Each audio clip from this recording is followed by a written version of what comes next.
Jake Morrison sat across from Commander Vexter in the small interview room aboard Neutral Station 7, and the alien's four-fingered hands rested calmly on the metal table, their silver surface catching the soft light from above. The journalist's heart was racing because he had been waiting months for this conversation. This chance to speak with one of the Coalition's highest-ranking military officers who had actually witnessed human combat firsthand. Commander's tall blue frame seemed to fill the entire space, his large eyes studying the human with what might have been curiosity or calculation, or perhaps both at once. And when he finally spoke, his voice came out deep and measured like the slow movement of tectonic plates. "You wanted to know why I agreed to this interview," Vexter said, his words carrying the weight of decision that had taken him weeks to make. "The Coalition wants to forget what happened during those years. They want to file the reports away and move forward as if the war never happened. As if humans are simply another species in the fold now. Just another group of citizens who contribute to the greater good." Jake leaned forward, his recorder carefully placed between them, capturing every word for the interstellar news networks that would eventually hear this story. "But you want people to know the truth. I want the galaxy to know what humanity truly is," Vexter replied. And for the first time his eyes seemed to shine with something deeper than logic. Because if we do not understand our opponents and what drove their choices, we are destined to repeat these conflicts again and again, until civilization itself collapses. The commander stood and walked to the window, looking out at the vast darkness of space where stars hung like jewels suspended in black water. He had been young once, by Krethian standards, when he received his first assignment monitoring the human military outpost on the planet called Kepler 442b, a world that the Coalition considered marginal, barely worth the resource expenditure to maintain any observation network at all. His commanders had told him that the posting would be simple and unremarkable, that humans were primitive in their thinking, and their combat strategies would be predictable and easy to analyze. When I arrived at that outpost, Vexter continued, his voice quieter now, I expected to observe simple warriors with simple minds, beings who made decisions based on fear and anger rather than cold tactical assessment. Creatures whose emotional responses would always compromise their military effectiveness. He turned back to face Jake, his expression now showing something that humans would recognize as doubt. I was wrong about everything. Jake's hands were shaking slightly as he asked the next question, "What did you see instead?" The commander returned to his seat and placed his hands together in that gesture that Coalition beings used when they were preparing to say something important, something that carried weight beyond the mere words themselves. I saw soldiers who would refuse orders they thought were wrong, even when refusing meant execution. I saw engineers who would work without sleep for 70 hours to repair a damaged defense system because they understood that people they protected were counting on them. I saw mothers who worked military positions while raising children, and fathers who pushed themselves beyond physical limits to provide security for future generations they would never meet. Vexter's large eyes blinked slowly, a gesture that among his people conveyed deep respect. The Coalition's records about humanity were incomplete and dangerously dismissive. Humans were catalogued as emotional and unpredictable and reckless. And all of these things were listed as weaknesses, as limitations that would always prevent them from competing with more advanced civilizations. Yet, as I documented what I observed during those years when war came to the galactic frontier, I slowly began to understand that these qualities were not weaknesses at all, but rather they were profound advantages that we had somehow failed to recognize. The journalist wanted to ask 1,000 questions at once, but he forced himself to remain silent and listen, because this was exactly why he had spent so much time and effort getting this interview. This moment where truth could finally spill out into the universe. You see, Vexter continued, The coalition has always measured strength in terms of technology and firepower and military numbers. We calculate strategic advantage through cold mathematics and logical assessment of resources. But humanity operates on a completely different framework. They measure strength in terms of will and determination and the bonds between individuals who choose to fight together, not because they must, but because they care about each other. Jake moved his recorder slightly closer. You mentioned you have stories to share. Specific events that changed how you understood what humanity could do. Yes, the commander said. And he seemed to settle more deeply into his seat, preparing himself for the weight of memory and testimony that was about to flow out. I have 3 stories, each one more significant than the last. Each one a revelation that demonstrated why the coalition's assumptions about human limitations were fundamentally incorrect. Each one a moment when I personally witnessed human capability in action and realized that my entire worldview needed to be reconsidered. The light from the window behind them shifted as the station rotated, casting new shadows across the room. Jake felt the weight of what was about to come. The importance of bearing witness to this testimony, to capturing these stories, so that future generations would understand that the war with humanity had never really been about military technology or strategic position. It had always been about something much deeper and much more profound. Tell me about the first story, Jake said. Softly Vexthar nodded slowly, and when he began to speak again, it was with the clarity of someone who had carried these memories for a long time, waiting for the right moment to share them, and now that moment had finally arrived. Vexthar's eyes seemed to focus on something far away, something beyond the walls of the station, and when he began his story, his voice took on the quality of someone recounting events that had fundamentally changed the trajectory of his understanding. The colony was called New Haven, a human settlement on the planet that the Coalition records refer to as Zeta 9, a world with harsh climate and difficult terrain. Not the kind of place where a species would naturally choose to settle unless they had strong reasons for being there. Jake waited, notebook ready, knowing that the smallest details often revealed the largest truths about military history and human decision-making. What made New Haven significant? It was a supply hub, the commander explained. A strategic location that controlled access to 3 other major human colonies in the region. And when the Shalvian Empire made the decision to invade and take the territory for themselves, their military calculations suggested that the colony would fall within days, perhaps a week at most. They had superior numbers.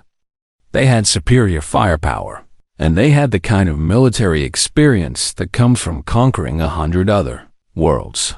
Vexthar stood again and began to pace slowly back and forth, his tall frame moving with the precision of someone trained in military bearing.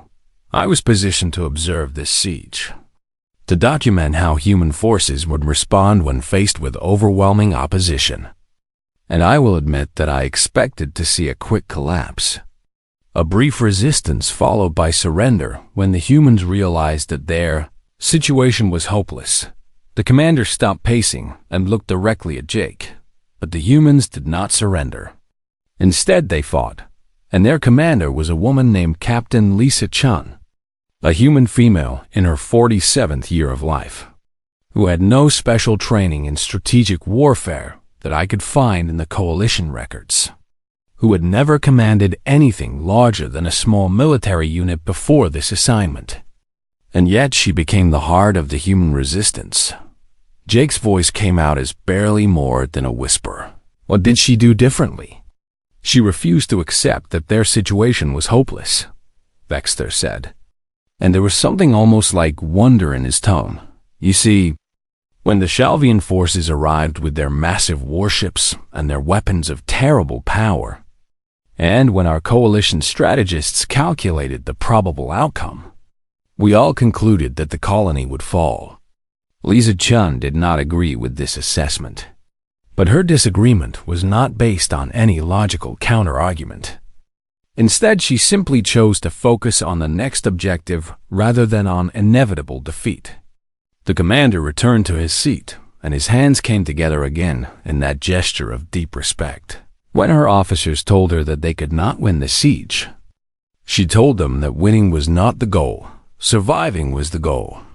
Holding the wall for one more day was the goal. Protecting the 4,000 civilians in the colony was the goal. And if they could accomplish these things moment by moment, day by day, then eventually the situation would change. Jake found himself leaning so far forward that he had to catch himself. That seems like wishful thinking, not military strategy. That is what every coalition analyst thought as well, Vexter agreed. And yet what Lisa Chun did was pure military genius, because she created a situation where the Shelvians were no longer fighting an army they could crush. They were fighting an idea that humans would not surrender, would not break, would not accept defeat even when defeat seemed mathematically certain. The commander's voice grew more animated, more engaged, as if the act of recounting this story was bringing him back to that moment in time. The humans used the terrain of their world to their advantage. The Shelvians came from a low-gravity planet, and New Haven's gravity was heavier, which affected their movement and their physical endurance. The humans knew this, so they chose their battlegrounds carefully. They positioned their defenses in the heavy gravity zones. They used equipment that was suited to their physiology. They created problems for their opponents that could only be solved by adapting. And the Shelvians were not used to adapting. Jake was writing furiously now, trying to capture the intensity of what the commander was describing, and the siege. It lasted how long? 3 months, Vexter said simply. 3 months of continuous warfare. 3 months of the Shelvians trying everything they knew to break through the human defensive lines. 3 months of Lisa Chan waking up every single day and choosing to fight again. And what began to happen was something remarkable. The commander stood and walked to the window again, looking out at the stars, the Shelvians. You see, they were accustomed to swift victories. Their entire military doctrine was built around overwhelming force applied quickly to achieve rapid success. And when New Haven did not fall quickly, when the humans did not break and surrender, when Lisa Chen continued to organize effective defenses week after week, the Shelvians began to lose confidence. They began to wonder if they were truly as superior as they had always believed themselves to be. Vexter turned back to face the journalist. More importantly, something else happened that no military analyst had predicted. The human soldiers began to fight with increased effectiveness rather than decreased effectiveness. You might think that after weeks of siege, after watching their colleagues die and their defenses slowly being worn down, that the human military would become demoralized and weak. Instead, they became stronger, more committed, more willing to sacrifice themselves for the objective. Jake's question came out without him fully thinking it through. Why would that happen? Because of something that the coalition does not fully understand about human psychology, the commander said. And now there was something like sadness in his voice. Every human defending New Haven knew people in that colony. They had worked with them, lived with them, eaten with them. Some of them had families inside the defensive perimeter, children and partners and parents who were counting on them to hold the wall. The alien's eyes reflected the starlight from the window. When a coalition soldier fights, they fight because they are ordered to fight and because the logic of the military structure demands it. When a human soldier fights, they fight for the person next to them and for the people they love who are depending on their courage. It is a completely different motivation, and it produces a completely different result. Vexter returned to his seat one final time. When the coalition reinforcements finally arrived after 3 months, the Shelvians withdrew, and all of the military analysts declared victory for humanity. But Lisa Chun understood something that the analysts did not. She understood that New Haven did not win because the humans were stronger or more advanced. New Haven won because the humans would not stop fighting. Because every single day they chose again to show up and defend what they cared about. And the Shalvians could not match that commitment. The commander looked directly into Jake's eyes. That was the moment when I first began to suspect that we had fundamentally misunderstood humanity. And it was the moment when I realized that this war might not end the way that the Coalition had predicted. Jake Morrison took a moment to absorb what he had just heard. And he understood that he was beginning to see something of the weight that Commander Vexter carried with him. The weight of witnessing events that challenged everything he had been taught about warfare and sacrifice and what made a species truly strong. "The second story," he said softly. "I am ready." The commander nodded with what might have been approval for the journalist's willingness to truly listen. "The second story is perhaps more difficult to tell than the first, because it is more personal, more intimate, and it forced me to confront something about human nature that still troubles my understanding of logic and reason." Vexter began without preamble, his voice steady but carrying depths of emotion that seemed at odds with his physical form. "There was a station called Darius Station, positioned to protect 3 human colonies from a natural stellar phenomena. The star at the center of the system was dying, and as it died, it released waves of radiation that would eventually sterilize any planet in the region. The station had been constructed with special shielding to protect the colonies, to buy them time to evacuate before the radiation became too intense." Jake was already making notes, understanding that the details would matter for the complete picture. How much time did it buy? Perhaps 10 years. The commander said, "Enough time for an orderly evacuation. Enough time for the colonies to relocate to safer regions of the galaxy. But only if the station maintained its systems and its shielding generators." And then the generators began to fail. The machinery that had been protecting the colonies started to degrade. And the human engineers estimated that they had perhaps 6 months before the shielding would be completely compromised. Vexter stood again and looked down at his hands as if seeing something in them that Jake could not. The repair would require someone to enter the reactor core where the shielding generators were housed. The radiation levels in that space were at lethal intensity. Lethal even for species who could tolerate radiation much better than humans. A human would not last more than a few hours before the radiation poisoning became overwhelming. The commander's voice became quieter, more introspective. The human officer in charge was a woman named Captain Sarah Edwards, and she made the decision that they would have to send someone into that space anyway. They would have to try, because the alternative was to allow the colonies to die. And the human engineers began to volunteer for the mission. Knowing full well what volunteering meant, Jake felt something tighten in his chest. Someone volunteered to die. Many someone volunteered to die, Vexter corrected gently. The human officers had to choose among multiple volunteers, and the one they chose was an engineer named Derek Foster, a man in his 53rd year, a father of 2 children, a person who by all accounts was not exceptional in any way. He was not a brilliant military strategist or a celebrated hero. He was simply a competent engineer who did his job well and who cared about the people around him. The commander walked back to the window and seemed to be looking out at something beyond the stars. I was present when Derek Foster volunteered. I was there to observe the human decision-making process, and I witnessed something that I have thought about every day since that moment. Vexter turned back to face Jake. Derek Foster walked into the office where Captain Edwards was processing the volunteers, and he stood at attention with the bearing of a soldier who understands the weight of the moment. He looked at the captain and said, "I will go into the core. I will repair the generators. And I will not leave until the work is complete or until my body fails to continue functioning." The journalist felt a chill run through him. What did the captain say? She shook her head and told him that she would not order him to his death. That there must be another way, that humanity did not send people on suicide missions, that each person had value and deserved to live, Vexter said, his voice carrying the echo of that conversation.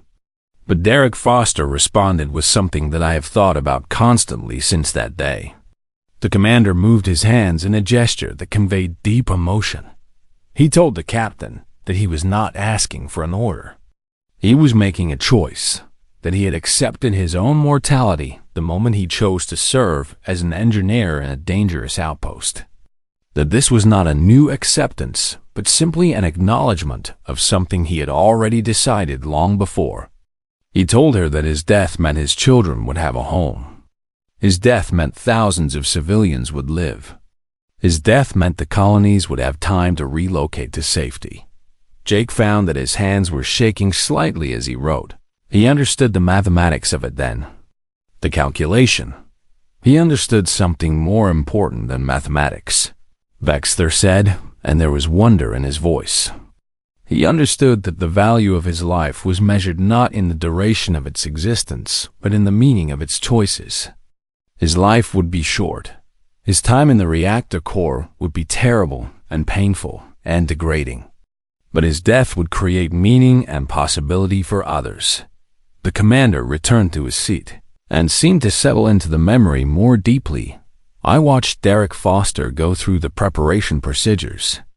I watched the other human engineers help him into the special protective suit that would extend his time in the reactor by perhaps an hour. I watched as Captain Edwards embraced him, and I saw something in her face that no coalition officer would ever show. I saw grief and respect and love all mixed together in a way that did not make logical sense. Vexter's voice grew softer still, and then Derek Foster walked into the reactor core, knowing that he would not walk out again, knowing that his body would begin to fail within hours, knowing that he would experience pain and discomfort beyond what most beings would consider acceptable. And he went anyway. Jake could not speak for a moment, could only listen as the commander continued. He spent 4 hours in that space. 4 hours of work while his body was being poisoned by radiation. 4 hours where he continued to function and think and problem solve, even as the radiation was damaging his cells and his organs and his brain. And he completed the repairs successfully.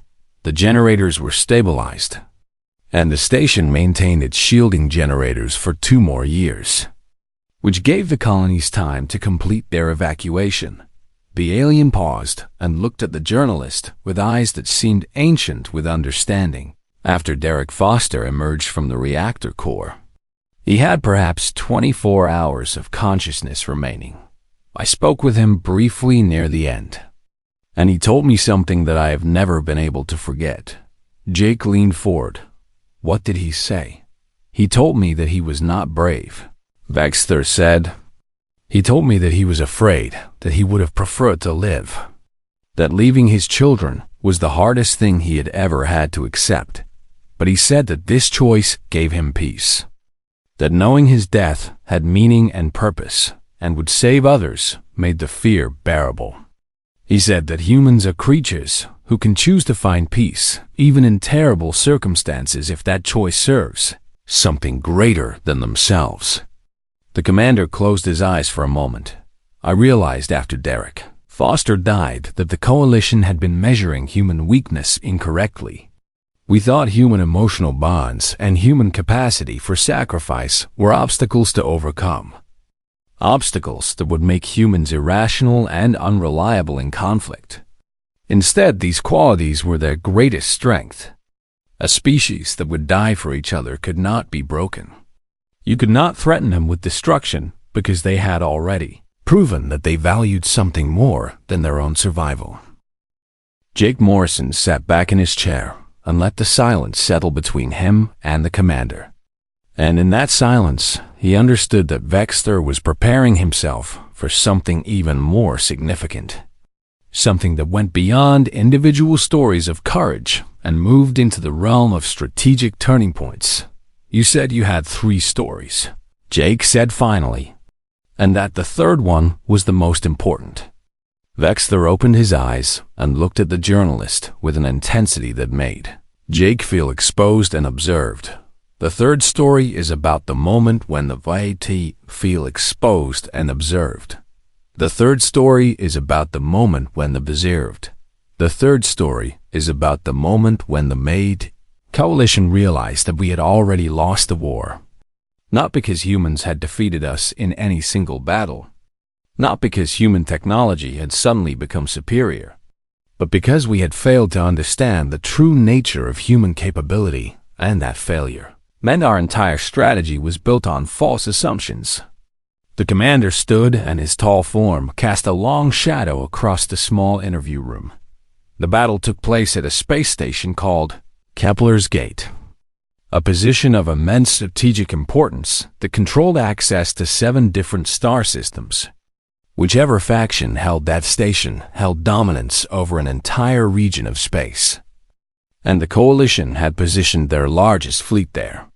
A fleet so massive and so powerful that the military analysts calculated human victory at less than 1% probability. Jake's pen moved rapidly across his paper. The humans were then outnumbered. The humans were outnumbered 5-1, Vexter confirmed. They had inferior ships, inferior weapons, inferior resources. By every metric we use to measure military capability, the humans should have been destroyed in the opening moments of the battle. The coalition fleet should have overwhelmed them completely and established control over the region. The commander began to pace slowly, his voice taking on a narrative quality, like someone telling a story that had been shaped by time and contemplation. But something happened at Kepler's Gate that no military strategist had anticipated, and it changed the course of the entire conflict. Vexter paused and seemed to gather his thoughts. The human fleet was commanded by an admiral named Kevin Reeves, a man in his early 60s, a career military officer who had spent 40 years serving in the human military. And unlike other commanders I had observed, Reeves did something that seemed tactically inappropriate and strategically unsound. Jake sensed that this was the crucial moment, the pivot point upon which the entire narrative would turn. What did he do? He opened communications directly with the coalition commander, Vexter said, and his voice carried something like surprise even now. Years later, as he recounted the moment, Admiral Sethuk was the coalition commander, a respected military officer with decades of experience. And instead of issuing threats or posturing or making demands, instead of trying to intimidate his opponent, Kevin Reeves simply asked for a conversation. The alien stopped pacing and looked directly at Jake. Do you understand how unprecedented this was? In military conflicts, you do not ask for conversations with the enemy while you are about to engage in battle. You do not try to appeal to the emotions or values of your opponent when victory is within your grasp. You destroy them, and then you move forward. Jake was beginning to understand the significance of what he was hearing. What did Kevin Reeves say during this conversation? He spoke of the humans under his command, Vexter said, and his voice had become quieter, more reverent. He told Admiral Sethuk about the men and women who were flying those ships. He spoke of their families and their dreams and their hopes for the future. He told stories of individual humans and what they meant to the people around them. And he did something that seemed completely irrational to coalition logic. The commander returned to his seat, and his hands came together in that gesture of deep significance. He spoke of the coalition soldiers as well. He acknowledged that they were warriors bound by orders and duty, but he suggested that perhaps they did not have to be enemies. Perhaps there was another way beyond destruction and conquest. Jake found himself holding his breath. Did Admiral Sethuk listen? He rejected the appeal, Vexter said. He told Kevin Reeves that sentiment and emotion would not change the outcome of the battle, that the coalition would prevail regardless of any personal feelings about the soldiers involved. And he ordered the attack to commence. The commander's voice took on the quality of someone describing something miraculous, but something had shifted in that moment. Something had changed in the minds of the Coalition soldiers who were listening to this conversation. They heard Kevin Reeves speak about humans as if those humans were valuable and worthy of consideration. And they understood that their opponents did not hate them. Their opponents recognized them as fellow beings worthy of respect. Vexter stood and returned to the window, looking out at the stars with eyes that seemed to be seeing across impossible distances. The battle raged for hours, and by conventional military analysis, the Coalition was winning. Our superior numbers and firepower were pushing the human fleet back. We were destroying their ships and inflicting casualties that would break any reasonable military force. The alien turned back to face Jake, but the humans did not break. And more significantly, the Coalition soldiers began to hesitate. They began to question their orders. They began to refuse to target human ships with the same ferocity and commitment that they had been trained to maintain. Jake felt the weight of what he was hearing, the magnitude of what the commander was describing. The Coalition was defeating itself from within. Precisely, Vexter said, and there was a kind of grief in his voice. By the time the battle ended, human ships were damaged but not destroyed. The Coalition fleet had failed to achieve decisive victory, but more importantly, something much greater had happened. The commander moved his hands in a gesture of deep significance. Kevin Reeves had gotten inside the minds and hearts of the Coalition soldiers. He had made them see their enemies as fellow beings worthy of consideration and respect. He had used humanity's capacity for empathy and connection to break the Coalition's will to fight. He had won not through superior military tactics, but through superior understanding of what motivates beings to continue fighting.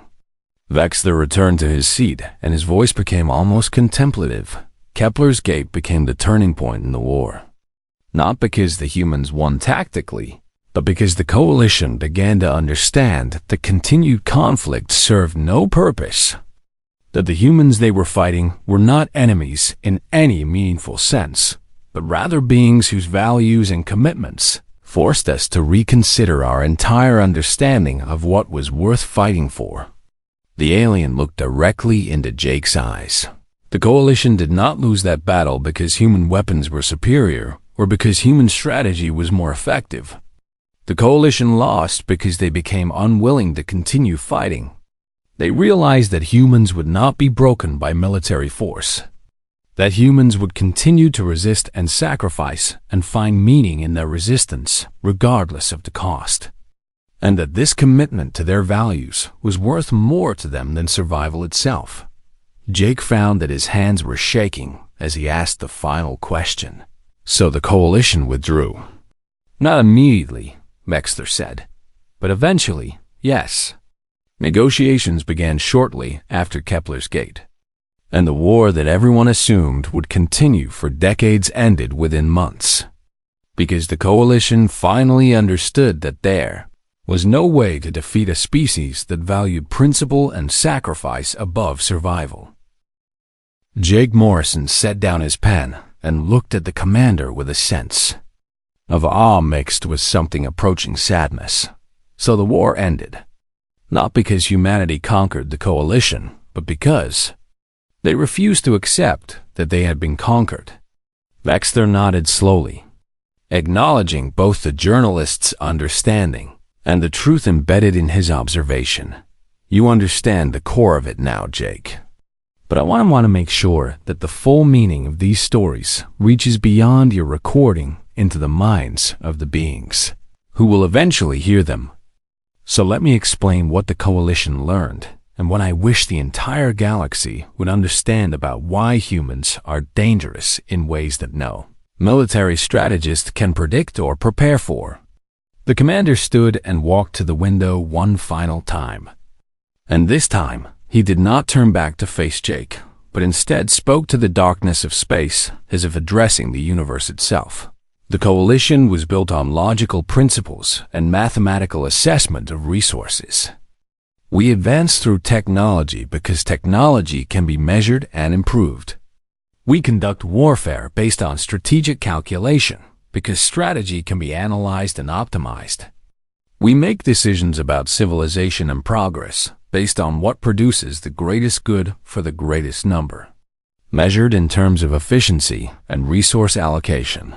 Vexler's voice took on a quality of deep reflection, but humanity operates on a completely different framework. A framework that does not prioritize efficiency or logical optimization. Instead, humans prioritize meaning and purpose and the bonds between individuals. When a human decides that something is right, that decision can override every logical calculation about survival and self-interest. Jake remained silent, understanding that the commander needed to fully express what he had learned. Is that why the coalition lost the war? That is why the coalition could not win the war, Vexler corrected gently, turning from the window to face the journalist. You cannot apply military force to break a species that has already decided that some things are worth more than their own survival. You cannot threaten them with destruction because they have already demonstrated that they value their principles more than their lives. You cannot achieve victory through superior firepower when your opponent has decided that the outcome of the battle is less important than how they conduct themselves within the battle. The commander returned to his seat, and his presence seemed to fill the room with the weight of understanding. The coalition now understands humanity differently than we did before the war. We realize that human communities are harder to control and harder to dominate, because loyalty runs deeper in human cultures than in ours. Humans will sacrifice their own advancement and their own prosperity to protect the people they love. This is not a flaw in human civilization.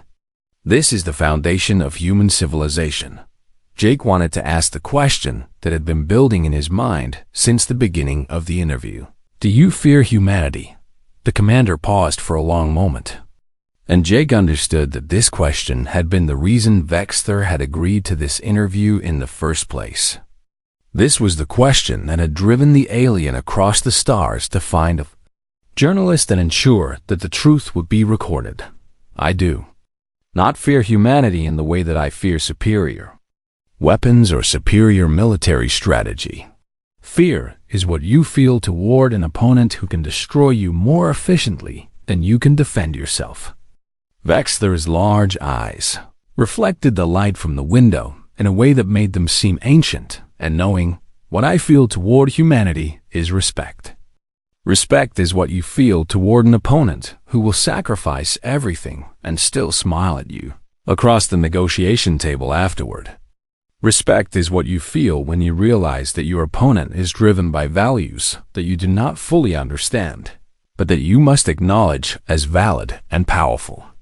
Respect is what you feel when you understand that you are fighting against something much greater than mere military capability. The alien stood and moved toward the window, his hands clasped behind his back in a gesture of contemplation. I want to explain something that may not be obvious from these stories alone. In the years since the war ended, I have studied human civilization more carefully than any coalition scientist has before. And I have come to understand that human innovation accelerates because humans take risks that logic-based species would never contemplate. Human engineering advances because humans will spend countless hours on problems that have no obvious economic benefit.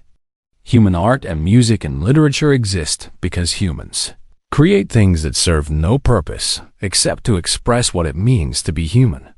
Jake was writing frantically, understanding that these were the crucial insights that would give context and meaning to the three stories he had been told.